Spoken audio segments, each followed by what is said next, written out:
Thanks for tuning in to Season 4 of Strange, Rare, and Peculiar Homeopathy Podcast, where homeopathy lives, breathes, and evolves with Denise Straiges and Alastair Gray. We'll be exploring modern practice, research, and philosophy, from Hahnemann's radical insights to today's breakthroughs and discoveries. Get ready for homeopathy woes, feedback from pros, and the more you knows.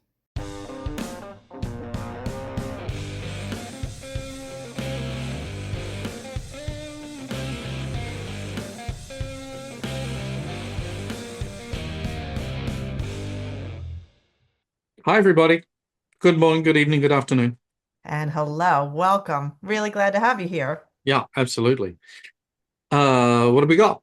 Well, you're Alistair Gray, and I'm Oh, my Denise. name's Alastair Gray, and I'm here in the library at the Institute for the Advancement of Homeopathy, and I am going to hold in my stomach as I get up and down and start reaching Oh, for volumes in various places because we're going to talk about Gentry's Repertory. We're going to talk about herring guiding symptoms. We're going to talk about all of the books. I love And, it. and I got a gammy knee, so I might, oh, as I You had get, a gammy knee today? yeah, wicked, really, really bad. I'm really sorry to hear that. You're an old geezer. It's Yeah, tough, isn't it? part of I don't know, my bung joints. Anyway, we have that's what we have on. Geezer. All right.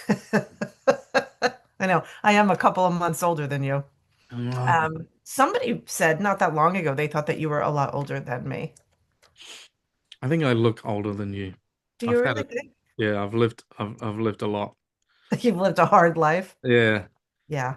yeah. Yeah. I can't do much about it though. Just I try and keep my beard in check Mhm.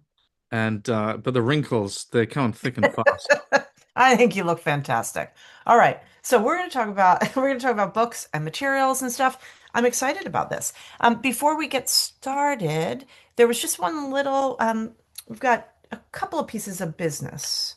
One is it's recruiting season for school, and if you are thinking that you would like to study with us, the Academy of Homeopathy Education, we are the core faculty members there. We have adjunct faculty. We have another core faculty member, Kelly Callahan, but we teach the majority of it and the majority of the clinics. So, if you are thinking of studying homeopathy, or if you're a homeopath and you want to do some post-grad work, our last semester is beyond what the Achina requirement is. So it's actually our fourth semester is advanced material. So anywho, all are invited, and we're doing open houses and events every other week, basically. So this week is the week of the 23rd, 20, yeah, 23rd of March. We have one this week, and then we'll have one 2 weeks later, and so forth. So that's that. And then one other little thing before we start talking about repertory and materia medica. So I don't know if we talked about the fact that we just had a China reaccreditation. We might have mentioned I don't it, think but so. Maybe a mention, but not we yeah. didn't overemphasize it. So we had it's a 5 year for well, I guess that it's not standard 5 years. I didn't realize that. It's dependent on they give you however much time they think you need. So we had to re-up our accreditation after 5 years, and we just did that. And it was great and all went really well. But it's been really interesting because this process, it's called a self-study, and it's a self-reflective process. And it really got us, kind of into the weeds on everything that we do. I mean, we do that anyway, but um, yeah, well, actually, I don't know that I have like a lot to say about that. What the reason that I was thinking about is because we've spent time with Sue Rowe. Dr. Sue Rowe is the president of Achina, and she happened to be our site visitor. And then she just gave um, the Achina folks did a presentation this past weekend on the importance of educational accreditation. And she and Kath Houston from Kath is in Canada, they co-presented on the value of accredited education, and they did such a good job. And because we've spent time with Sue, I think I have Sue on the mind. I'm quite fond of her. She's a powerhouse, and And one of the things that, Al, you didn't get to come to the Achina presentation No. on Saturday. For anyone who's listening, if you're interested in learning more about sort of what accreditation is, the value of it, and the fact, because Achina is an accreditor that is accrediting homeopathy schools. They don't just accredit any school. Like sometimes you'll see that there are homeopathy schools and colleges that are accredited, but by sort of other, other accreditors. I mean, which is fine, except that the accreditors don't have the experience in homeopathy. But a couple things came up that they mentioned, and I wished I had the statistics. I'll get them for the next time. But they Sue and Kath talked about the market share, anticipated market share in homeopathy over the coming years, 5 years or something. And it's like in the billions, in the multiple billions, that this growth is exponential. Hmm. And I wanted to bring that up because, well, there are a couple things. One is that like there's never been a better time to be a homeopath, like a good homeopath. There's a lot of mediocrity out there, but like if you're serious about it, I would say really different than when we qualified a million years ago, right? Um, the demand is the demand is there.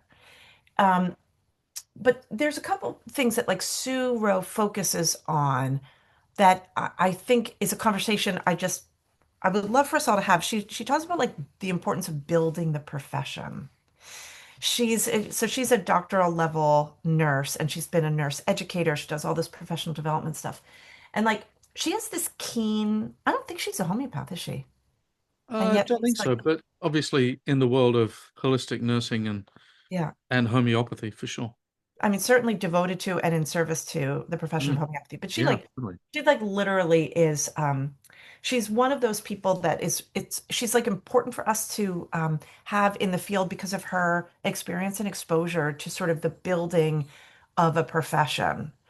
And so I want to put something out for us to think about, which is like this the building of the profession is really important. So we need to kind of come together to think about what that looks like. But what's happening instead is like people are joining tribes, right? And I've just been kind of thinking about and writing about the difference between joining a tribe. In other words, I love homeopathy without knowing really what it is and sort of being willing to go to bat for a cause. I mean, it's amazing, right? That people are willing to do that. But there's the joining a tribe, which is built around passion, and then building a profession, which is kind of hard work, painstaking labor, and all of that.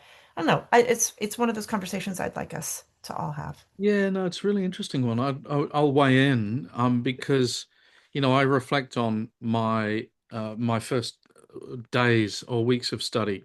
Mm, Actually, let me put it in the context of the first 3 years, because the first 2 years I was at the Antarctica, yeah, studying by distance, and then in my third year I moved to the UK, and I found myself at the Society of Homeopaths conference, and I was bewildered. And the first thought I had is, wow, I found my tribe. yeah, yeah, And yeah, it yeah, was and it was amazing because there were, more folks than turned up to a meeting in New Zealand, and that's fine. But there were these people, smart thinkers, really intelligent folks. I remember meeting this guy, uh, I was going to say Stephen Gordon. I really hope I get the name right. This very, very deeply impressive man, in a leadership position at the Society of Homeopaths, and I met Ian Watson on the dance floor, Oh my and gosh. and I thought to myself, wow, and it was Yeah, just very exciting for me. I was still in my early mid 20s, and the thought I had was that this is my tribe. These are my people. yeah, yeah, totally. And I don't feel that anymore. And it's really interesting. And it's not like I don't it's not about the people, but it's about we have to professionalize. And the Yeah, professionalization process is not about um throwing spears and feeling hostility from the outside and circling the wagons, and anyone that's in is in, yeah, and anyone that's on the outside is hostile. I think that's there's a difference there in some way. The professionalization process, I think, is really critical, and it requires different language skills. What are you doing there? You're writing, or what are you? No, I'm actually looking because you've brought something up that I was reading I was reading my notes. I don't know if those of you who can see, I keep my notes, they're handwritten and so just trying to get clear about some of these concepts and everything. And I was reading through everything this morning before recording. And last week, we talked about this political science concept of the Overton window, Mm-mm. the mainstreaming of fringe concepts to bring them into, public discourse. And and it was interesting because I had written about this a couple weeks ago when I was working on the Overton window stuff. And there is a way in which the sort of tribal nature has come up in this sort of the demonization of regulation, right? So everyone has sort of become tribal around the sort of the FDA, like they've become the foil, Yeah. right? They've become the foil. And so what's happened is, like, on one hand, it's kind of amazing because it's brought all these people together, like because of the work of Americans for Homeopathy Choice, like a bunch of advocacy groups have coalesced, and people who didn't used to, who weren't in regular conversation are. I mean, that's how one of our advocacy groups started, right? Mm-mm. And so I think that it's a funny and interesting thing where we've done this thing where we've coalesced around a shared perceived enemy. I don't see it that way. Perceived I don't other. Yeah, like another. other Yeah. like other, yeah. And so we've come together like these disparate groups, which is amazing, right? So everybody's got their tribe.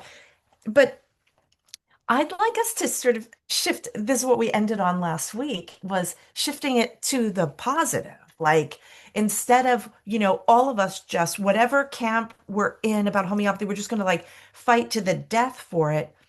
I want this conversation about what it is. What is homeopathy? What do we know? What do we do?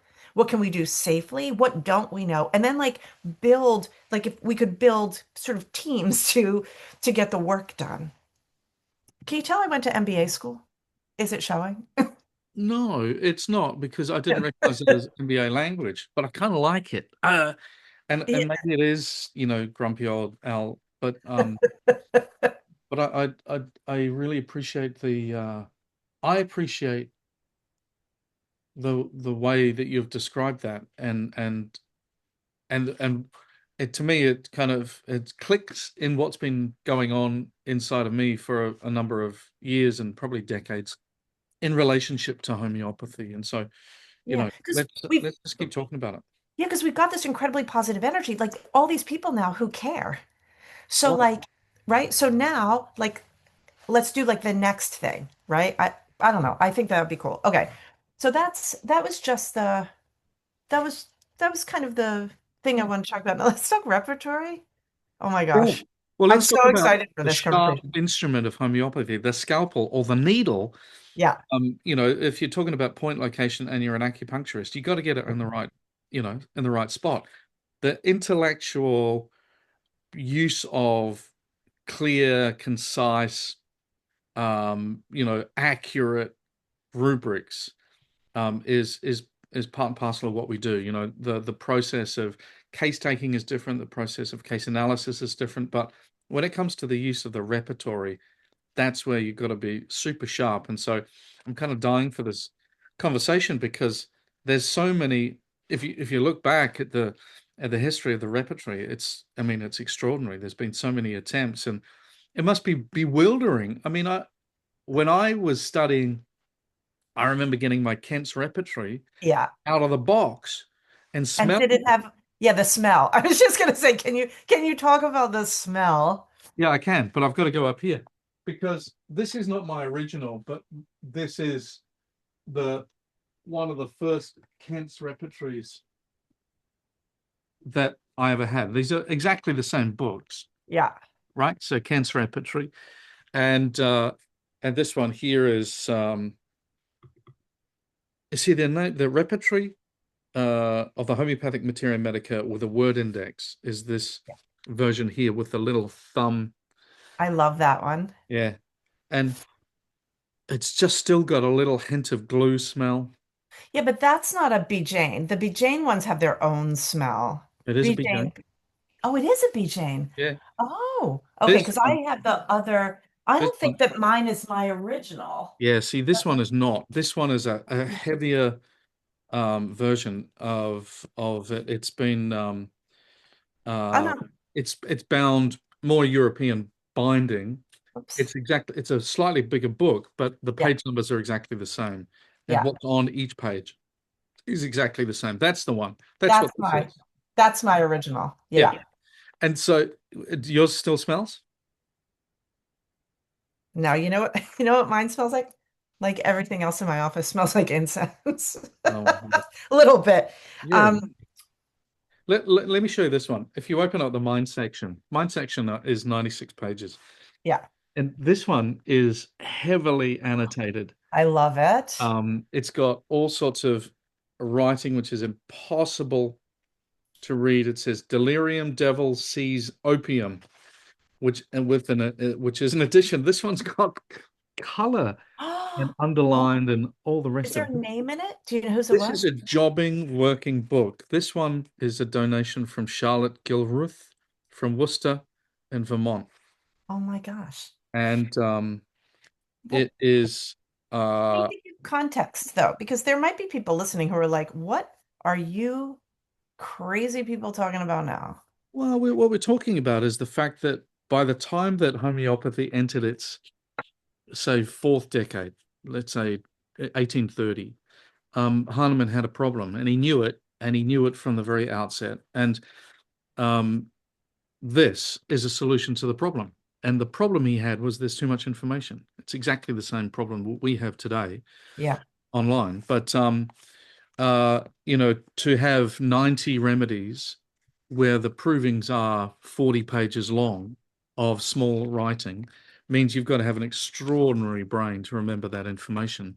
And he needed an index. He needed a therapeutic index to solve the problem. He gave the job to some of his mates, Rookett, Schweigert, and someone else, and then Yar.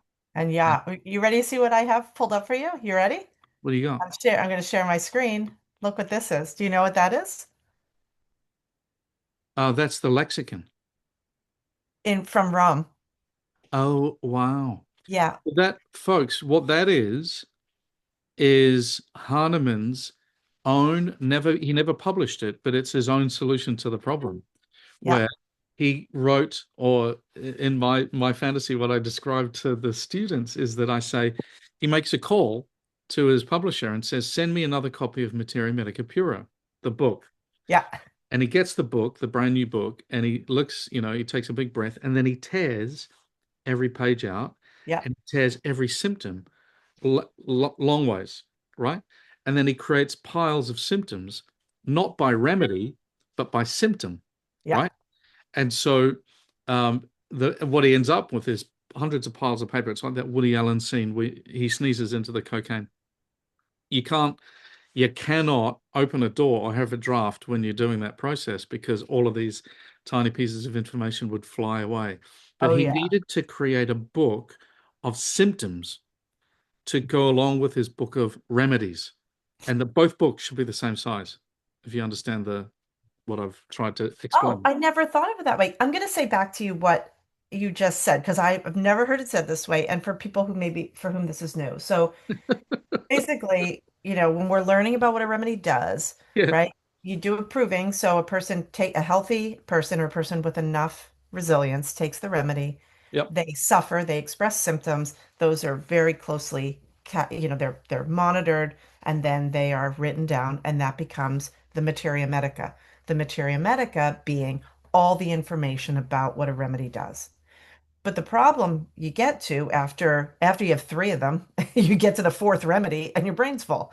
You Yes. can't remember all the different symptoms of everything. And especially because a homeopath is looking at everything that is occurring within the person, that means that we have to be able to create a weighted statistical analysis of how these symptoms will show up. And so what Hahnemann did was he started to create in his mind sort of an indexing idea. So he took his first big Materia Medica books. He didn't do it with Fragmenta, right? He just I did it with think it Materia is. Medica Pura. I think the fragmenta and the lexicon are the same thing. Ah, I okay. may be wrong with that, but and I'm so not I sure. think there's two names for what he did and what Denise just showed us, and that's either the fragmenta or the lexicon. And this was a way for him to manage symptoms and then Yeah, remedies, as opposed to remedies with lots of symptoms. yeah.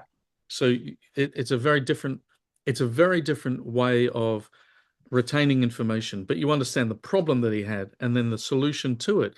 Now, his solution was a personal solution, but he asked he asked around, and then one day he finally found his bloke. And when he finally found his bloke, it needed a taxonomist and a lawyer to be able to create what he needed. And it was the therapeutic pocketbook writer. And That's our buddy Boenninghausen. that's our buddy Boenninghausen. And Boenninghausen is the person that perfectly placed to can you still hear me? I could. It was a little muffled, but you could hear it. Oh. Yeah. He Yeah. was perfectly placed to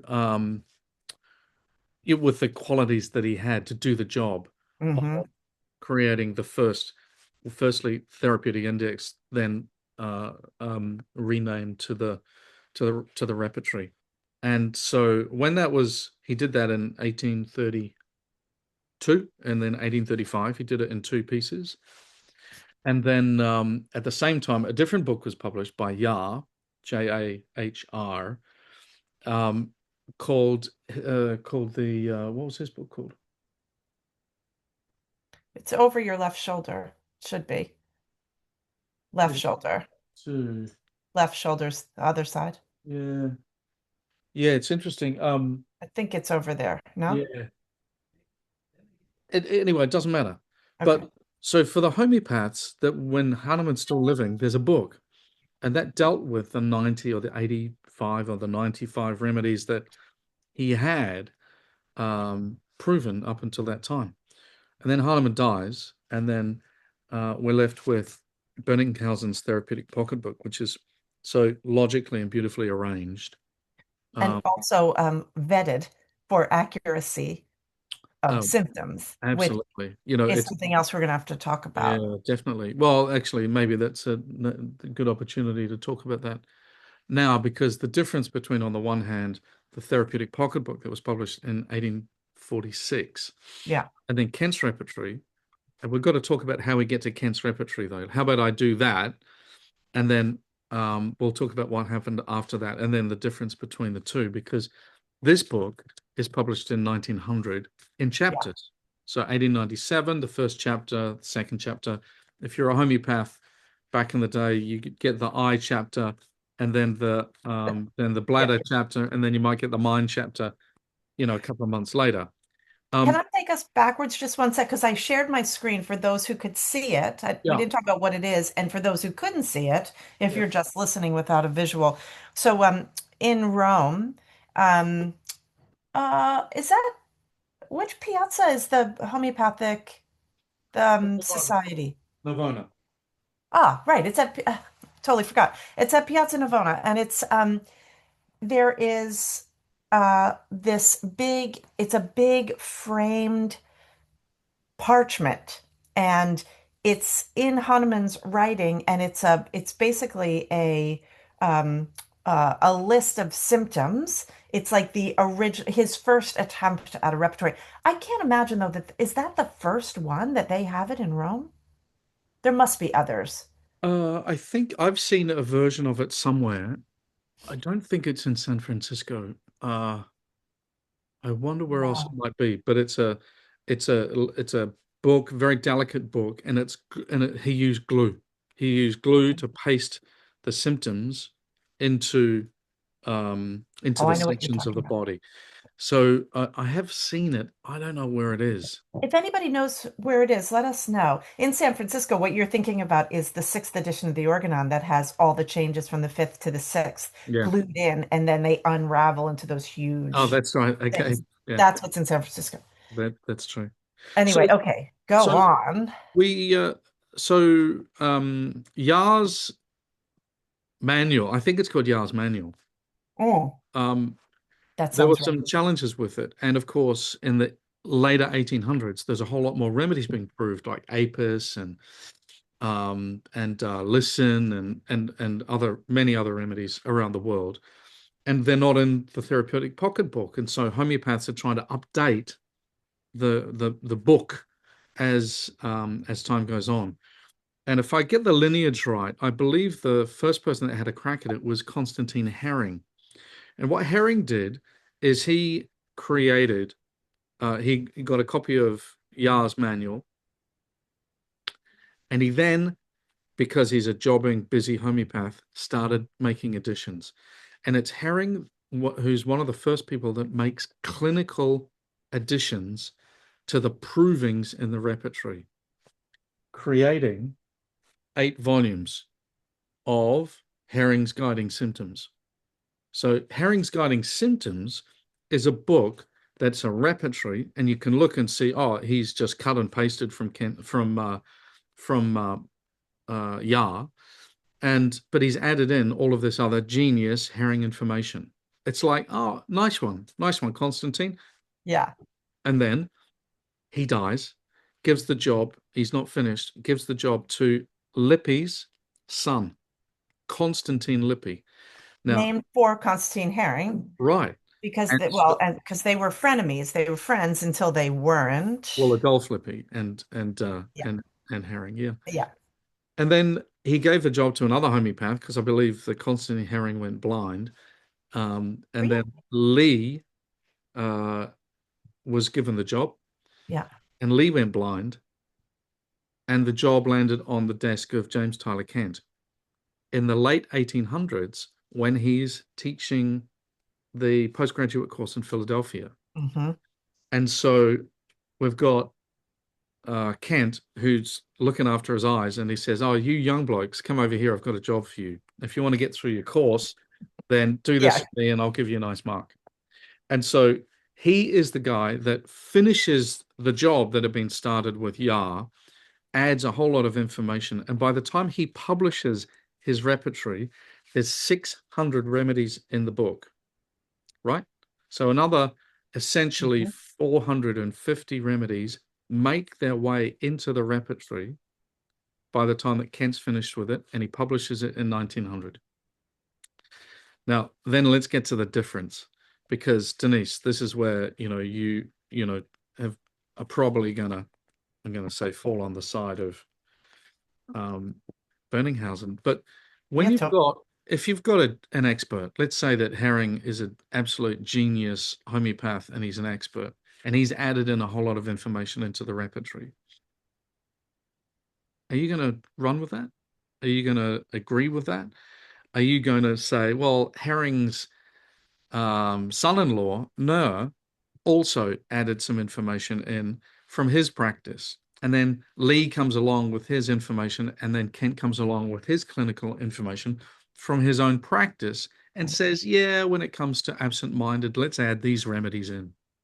Right. I've seen that in my cases that, you know, Right. And so what you've got by the time you get to 1900, you get a book this size, as opposed to the therapeutic pocketbook, which is a beautiful, manageable, smaller textbook with Mhm. 100 and 26 remedies in it at that stage, and fits in your pocket, Yeah. right?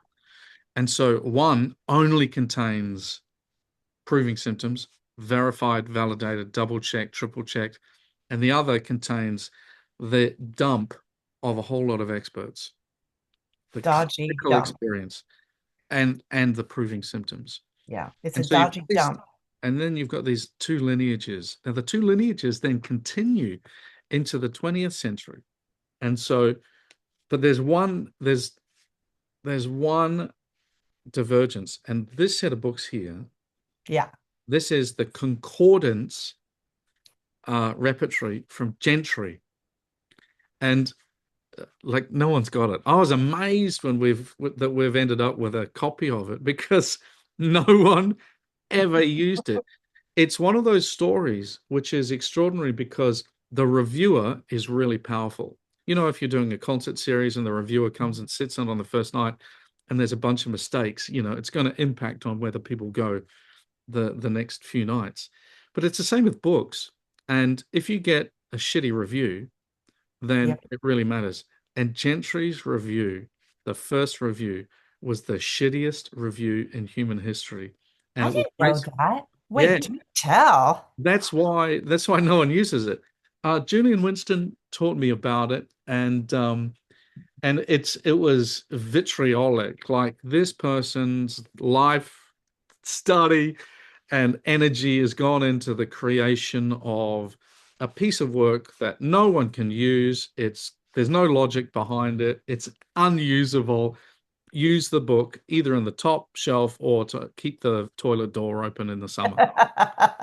You know, that's Oh it. my gosh. No in between.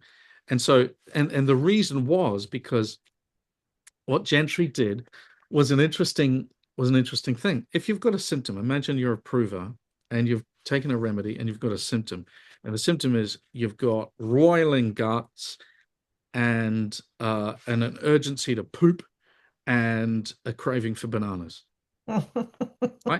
And you Perfect really want to have combination. bananas with some Yeah. thirst, and you're thirsty at the same time. Yeah. So what Kent did is he went chop, chop, chop, Yeah. and he went bananas, thirst, poop, urgency, roiling guts. Created 5 rubrics. Boenninghausen kind of did the same. But what Gentry did is he just went copy, paste. And so his repertory is full of single remedy rubrics, which says, and Ah, so how would you do that? How would you yeah. classify what I said? And so he put it under um, digestion or put it under Mhm. stomach, right? And then but if your client's saying bananas or thirst, you'll never find it. And Right.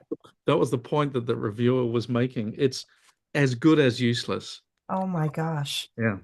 Anyway, so that's the cul-de-sac to Gentry. But if you get into the 20th century, then you've got this. I suppose, why don't you hold up your porcupine Murphy and I'll hold up this. By the time you get Well, to the 1980s, you start to get to the publication of new repertories. But the point that I want to make is that they're all in the same lineage. So there's this one here. This is the Essential Synthesis by Straiges, the Belgian doctor and homeopath. What you've got there, D, is Murphy. I've got a Murphy. This is from 2005. And it's if you're watching, you'll see that there are a ton of pink stickies on here. And I so we're going to talk about these different repertories, but they're used differently, right? So yeah, like the three major ones I would say of today that people use would be the complete, synthesis, or Murphy. And they are complete and synthesis are really similar. Murphy is really different because Murphy's it's a clinical repertory. This is written by the late Robin Murphy, who made some really beautiful um, contributions to the profession of homeopathy. He's a naturopath by training, and he does approach his homeopathy in a somewhat naturopathic way. But this is the homeopathic clinical repertory. I've got the third edition, a modern alphabetical and practical repertory. So it's a different beast. I But have it's to still say, in the. But oh, let me just say one thing, folks. yeah, It's still in the same lineage, and owes its origins to Kent, right? yeah, So Kent's repertory, the synthesis repertory, the complete repertory, and what Denise has got in her hand, Murphy's repertory, still owe their origins to Kent. And then Murphy, he chopped and moved all the chapters around because he's an alphabetical kind of a guy, which yeah. which students It's loved. And yeah, but it's the point that I'm making is that it's still leaning on and leaning into a Kentian style of repertory creation. Really? See, I would say that he took it and really ran with it. Well, he didn't reference anything. The challenge is when it came out, look, there were two schools of buyers. One were medical doctors that went, Yeah. "Oh, I'm interested in homeopathy. Here's a medical repertory," and first year students, they loved it, and they loved it because it was alphabetical and Yeah. because it was modernized and some of the language was modernized. The folks that put it away and never looked at it were the classical homeopaths. And one of the reasons is because he did away with all of the references. Yeah. So Well, Murphy's repertory is if you want a paper trail from the mouth of the prover and the yeah, you don't get it. coordinator of the prover to the symptom, then Murphy's repertory is not for you, right? Right. I would just like a moment to say that just because I happen to have this and it has all these stickies does not mean that this is my repertory of choice. I have it because I taught for a school that used it and I had to learn how to use it. And therefore I have all these, all these stickies in here. Yeah. Um, so that I could accurately teach it. But recently, Al, I don't know if you know this, but on our Facebook group, so we've got a Facebook group that's managed by the Institute, and it's called Homeopathy. It's a Thing, which I sort of wish is what our podcast was called, to be honest. I think it would be good. I think it would be Okay. good to have homeopathy in the name. Anyway, but homeopathy, it's a thing. If you're interested, we have discussions kind of like what we talked about here and also some really fun stuff. And so Sherry, who manages the Facebook group, she asks questions, gets community contributions to it. And so one of the questions she asked recently was, what's your favorite repertory? And I was surprised at how many of my colleagues that I would consider to be strictly classical homeopaths use Murphy. Um, I would say I don't dislike it. I don't use it, but I do every now and again cross-reference it for some clinical verification. Yeah. Um, for those of you who don't know him, if you're kind of new to homeopathy, so he passed a couple of years ago. It was during COVID. Um, and I have to tell a funny Robin Murphy story. You know this story, Al. I had the privilege of meeting him on many occasions, and he was affiliated with the school where I used to teach, and he would teach at our location, and he one time, I feel like this was it was a seminar that he did, and um, I had to introduce him, and so, uh, do you know the story that I'm going to tell? Yeah. So back in 2003. Yeah, I ran a marathon in 2003. And I use the word run kind of liberally here. But anyway, right. I make it sound like I was like, whatever. But when I was training for the marathon, I was living in Minneapolis and Was it the person skipping backwards was ahead of you? they weren't skipping back. That was the person ahead of me was jumping rope on. And then there was Jumping. a lady with a purse also ahead of me. And then there was a guy running backwards. All three of them were ahead of I was like in the circus portion of like the ambulance that is behind. So you I spent could a see lot of it. time in the portaloos waiting in the queue.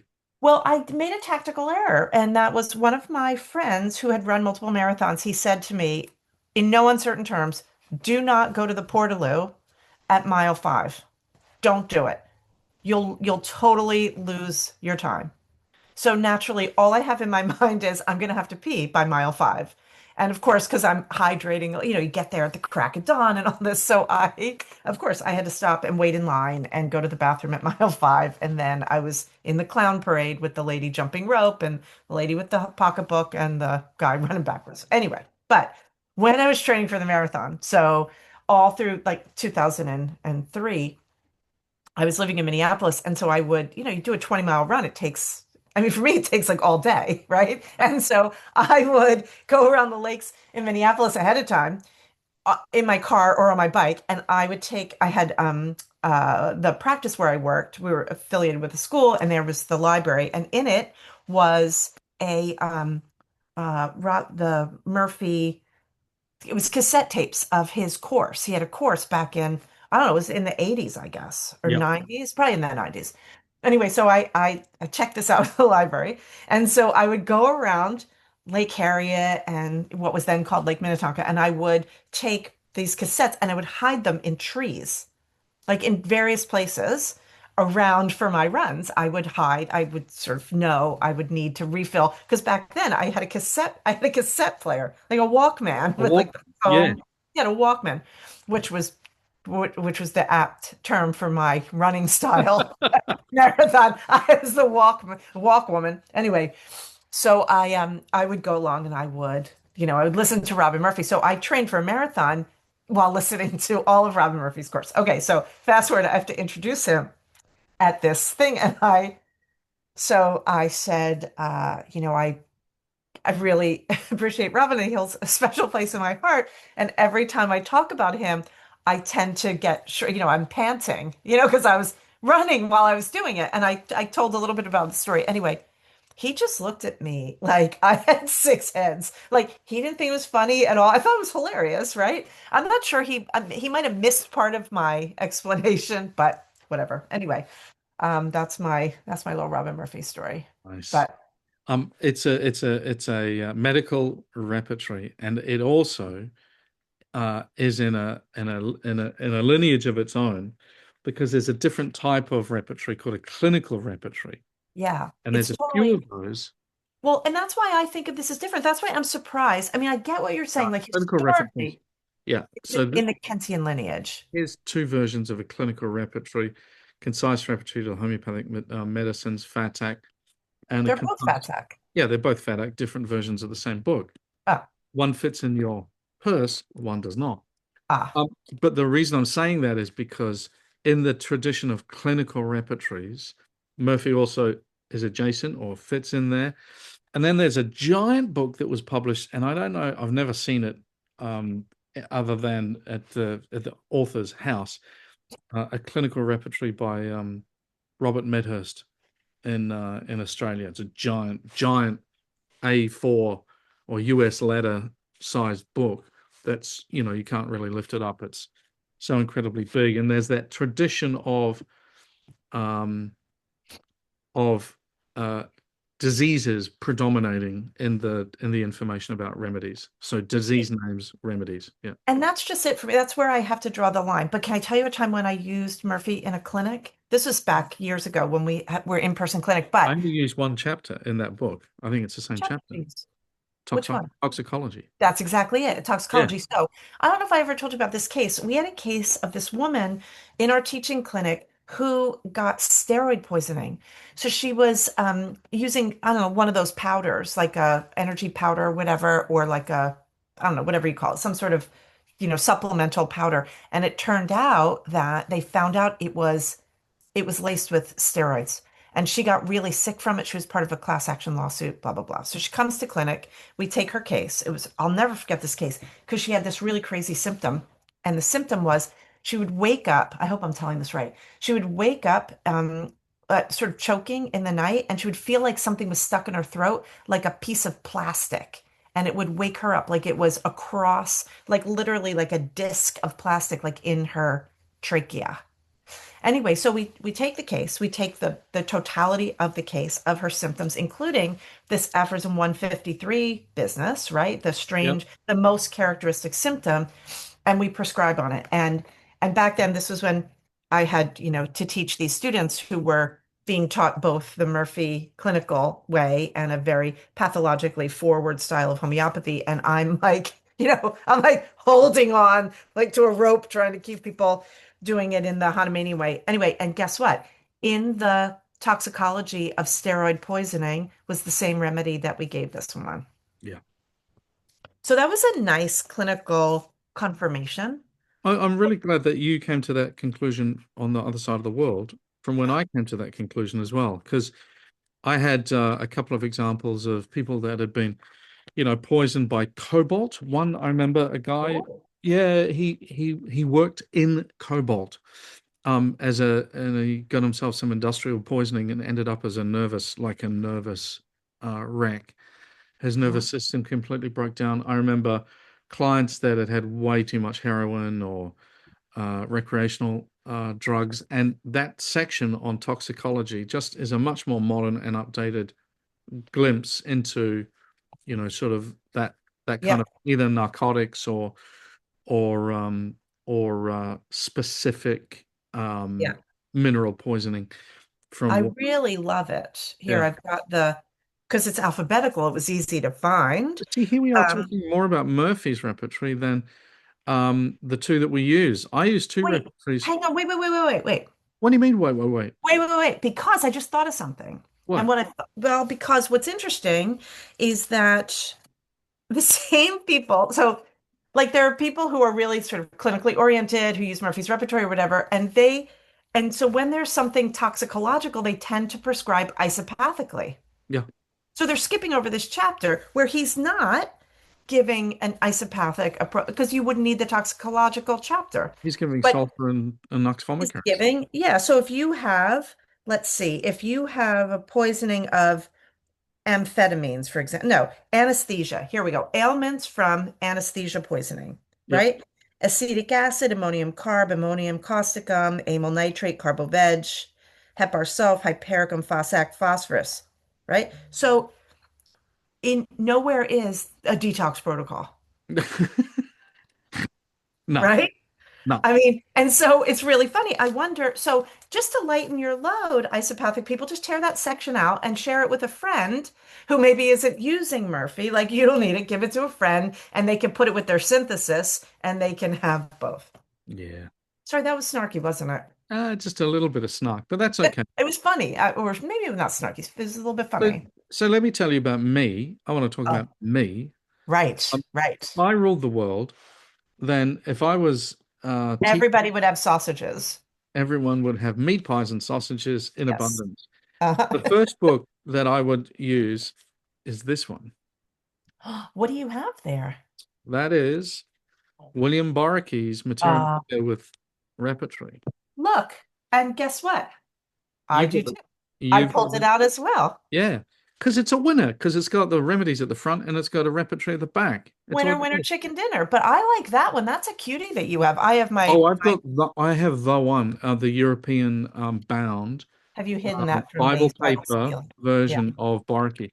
And so I think it's a really I um, like it. cheap and cheerful way to Yeah, learn the rudiments of the repertory from day one. And then of course, if I definitely rule the world, then students will be learning the Boenninghausen repertory and yep, the Boenninghausen method much earlier than they do, because yep. there's a whole lot of logic to it, and it's a very accurate, sharp piece of work, especially our good mate George Demetriadis's version Yep, of it. yep. The TBR too. At that point, I just want to do a quick cul-de-sac, because back in about 2000, Yeah, there was this book that came out, and it was the book that I'd always wanted, because it was published as a Boenninghausen style repertory, but with all of the modern remedies in. yeah, And it was published by Roger van Zandvoort, Dutch guy, yeah, and Roger um, published it. Quite a bit of fanfare. And if the paper versions, like when you go and visit Roger and you visit Frederick, they're they've got every version of their synthesis on the shelf. It goes on for miles. yeah. Like, talk about inches or feet of shelf space. But it was a giant book, and it did the job for me. And then it I disappeared. loved that.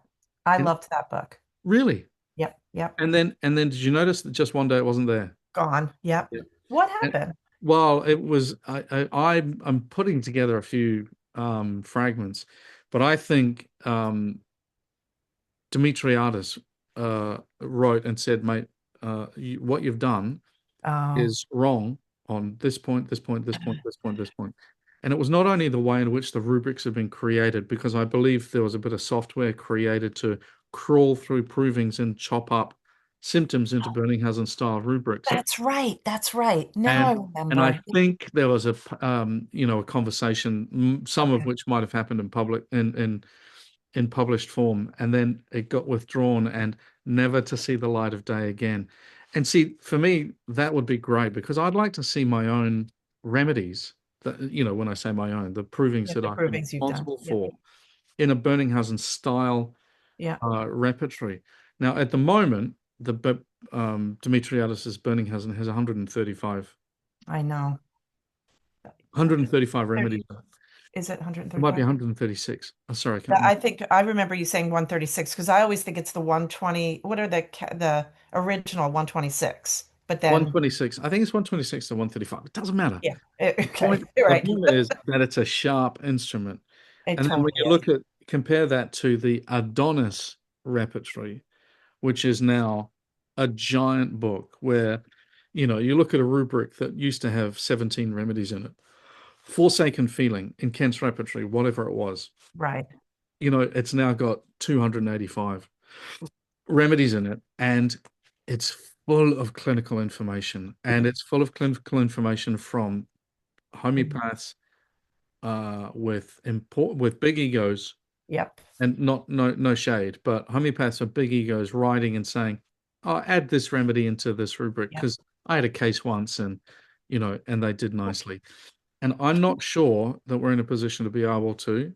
Um, Yeah, to validate and to verify. validate. Yeah, exactly. So we're kind of getting on time, and we haven't gotten to the thing I wanted to talk about. Well, I haven't got to the thing I want to talk about yet. Well, this we're gonna have to have a part two because what I wanted to talk about is the fact that the repertory is oh, okay. Well, there's that. But the repertory is not an oracle, people. It's not an oracle. And there is a fallacy that you put in like the right information. So there are like all these people investing money in getting like predictability in rubrics for outcomes, right? And this is part of, I think, the AI phenomenon in the evolution of homeopathy. And there are like the repertory has been developed as you're getting if you've listened this long. The repertory, as you know, has been developed over more than a century, 2 centuries almost, by a whole bunch of people who didn't speak the same language, who Yep. copied and pasted other people's information, who practiced homeopathy in different ways. They didn't agree on stuff, Yep. and there's stuff added in. And so part of the process is not just can you find the right rubric, is can you trust the information that is in the book that you're using to make a clinical decision? Yes. And so much about learning homeopathy is learning you need to learn really good repertory skills, and you need to learn all kinds of ways to do these weighted statistical analyses to get you past polycrest prescribing. In other words, the remedies that will come up. The more symptoms you put in, the more you're going to get sulfur calcareous carbonicum lycopodium, followed by mercury lachesis. It's like that's going to be your top five, right? But if you start to understand the nature of the material, understand the book that you're using, the biases of the authors and the editors over time, not to mention the publishing deals, because if you're working with, the online repertories, like we're talking about the books now, but, there are a few main software packages that are in use now. You've got Radar Opus, which is what we use in our teaching and in our clinics and everything. There's Synergy, which used to be McRepertory. So like the repertory, the computer repertory software, it used to be divided by operating system. You had your Mac people and you had your PC people. Yep. And so back in the day, you either used Mac Repertory or I guess it would have been Encyclopedia Homeopathica at that point, right? Which would have been like before it was Radar, it was Well, the company was EH, Archibald. Archibald, It yeah, was Archibald that the name of the company was Archibald, and the product was the pro, Encyclopedia yeah, Homeopathic. the Yep. product EH, and then that shifted, and there were people I know people who still have an EH computer, and I had for a while I had a dedicated computer for back then I when I used what was called McRepertory. They after David Kent Workington passed and the company was going to go down, they hadn't updated the software in quite some time, and I needed to get a new computer. but McRepertory had not been updated to work with the new operating system. So I had to literally buy a computer that had a firmware lockout. So I bought an old computer to run my homeopathy software. You had two computers on your desk. I had two computers on my desk. I had an old clunker Yeah. so I could run my software until that time. And so I think it's also important for us to think about this that like, these are little companies. So like right now you've got what used to be McRepertory is now called Synergy, and it mostly follows sort of what started out as like the Rajan Sankaran kind of sensation method and kind of it now has like a would you say an analytical preference, right? Because it has been built around a particular way of viewing information. Whereas Radar Opus, which uses synthesis as its repertory, right, is built around a different, it's got a different set of criteria for inclusion. Yeah. And then, of course, there is complete dynamics, which uses the complete repertory. And a lot of students we don't use it in our school because we want everybody to have consistency just for ease in the clinic, but that's inexpensive, uses a complete repertory. Well, one time, this was when we first switched over to working with Radar Opus. Do you know the story I'm going to tell? I Mhm. was presenting at a conference, and because we were working with Radar, they asked me if I would use in my presentation, in my conference presentation, repertorizations through Radar Opus for the cases I was presenting. I said, sure. I repertorized all the cases I was presenting. It was in Baltimore. It was brain health. I So remember I had we were sitting on a couch in uh, the lobby, and at yeah, lobby. Yeah, yeah, yeah. and I repertorized my cases in a different repertory, and I didn't get the I same don't think result. the remedy that you used in and that you were emphasizing Mm-mm. came up in any of them. Not in any of them. And so that that what does that mean? That means that the as you said, the repertory is never an oracle, but it also means that the individual that built or published the repertory, that wrote it, did it with a very specific philosophy or theory or method behind them. And where's that? It's in the introduction. Now, who's read the introduction to Kent's repertory? The Good. nerds are all raising their Because hand. he says, I've done my best. I think he actually might even use those words. Yeah. I've done my best in Here, this I have. arduous task. Yeah. And it's exactly the same if you read Schroyen's The Introduction, or if you read the introduction to any repertory, you're going to find out how the writer of the repertory went about the job. And when you think about the job, it's not an easy job. It's a very subjective job. And it leads to exactly what Denise said. And that's, why we have only one repertory that's being used in our classroom so that we can have alignment between the staff and the students. Because otherwise, if you use the complete dynamics or the complete repertory in a case and use the same or similar rubrics, you're going to come up with different remedies. And you're gonna have mayhem in the classroom. Mayhem. Mayhem. Greco-Roman wrestling. But can I tell you what? Because this is where I thought the whole thing was going. We're done, and I got like notes. We're But no. not done. Well, what I want, well, actually, we're getting into Gone with the Wind territory, and I have to pick up my car at the dealership. But We're going to Atlanta. Atlanta. Oh, Gone with the Wind, I get it. No, we're going to Tara. Can I tell you one time, the first time I ever got drunk on tequila? Did I ever tell you this?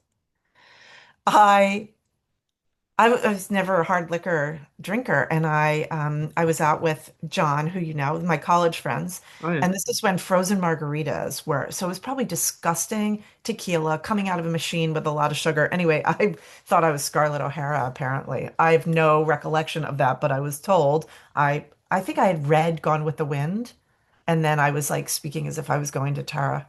Anyway, here's where I thought we were going with this. Is just talking about sort of the kind of the ways in which we work with these imperfect materials. Because a lot of times I love when new students like the innocence, like I remember, well, I don't remember my innocence, but I'm sure I had some at one point. But like when students will say, well, why don't we just fix it? Why doesn't somebody like all the Yeah, right? I right. love when What? a first semester student will say, why doesn't AHE make a list of, and then they will list something where I'm just like, I, I I don't even Yeah. know how to begin to tell you why that's impossible. But working with imperfect materials, it's like, I think it's totally fine. In fact, I would much rather work with a 75% there instrument because it reminds me I have to do 25% more work. In other words, I cannot rely on this. This is what makes me nervous about these folks who are building their perceived efficacy around their capacity to find the right rubric. One of my homeopath friends who I love, I heard her say not that long ago something about AI. Once our repertorizations get faster, we can see that many more clients. I was like, honey, Oh, no. yeah. What? Wow. Like, no. But anyway, what I wanted to say is like we got this imperfect tool. That's fine. It's not a deal breaker. But what it means is you need to learn how to work with that tool. So for example, finding like I'm going to reveal a secret here, which is we lie to students in semester one. Totally. Whoa. I have to tell them. This season is called Truth, so we have to tell the truth. All right. So the truth of the matter is that we lie to you in semester one because it's like you're learning the repertory, and we send you on needle in a haystack journeys because in doing so, you are being exposed to the repertory, its structure, its function, and you find things you wouldn't otherwise find. But Yeah. the reality is you rarely use those needles in the haystack because, to quote Jeremy Sher, the rubric you need is the one that has the client's remedy in it.